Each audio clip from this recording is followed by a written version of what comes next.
האוניברסיטה העברית.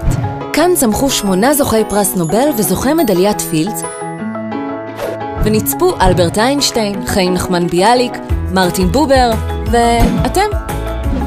האוניברסיטה העברית נמצאת כאן, כאן, כאן וכאן, וגם כאן. עם יותר מ-200 חוגים, יותר מ-5,000 קורסים, מלגות בהיקף של 200 מיליון שקלים וכ1,000 מרצים מעוררי השראה, בטוח תמצאו את הכיוון שלכם. ואם תרצו יותר מכיוון אחד, אפשר לשלב. מנהל עסקים ופילוסופיה, משפטים ותקשורת, פסיכולוגיה ומדעי המחשב, או מוזיקולוגיה ומדעי הצמח. כמעט כל שילוב אפשרי. עכשיו אפשר להתחיל ללמוד, וגם לבלות.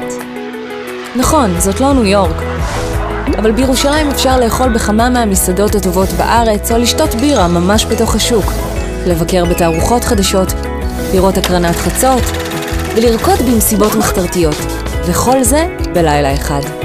ולא פחות חשוב, אפשר להשתלב בעבודה כבר במהלך הלימודים.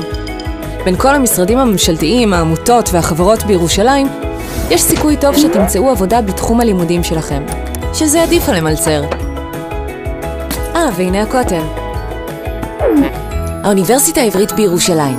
קשה, אבל הכי טוב.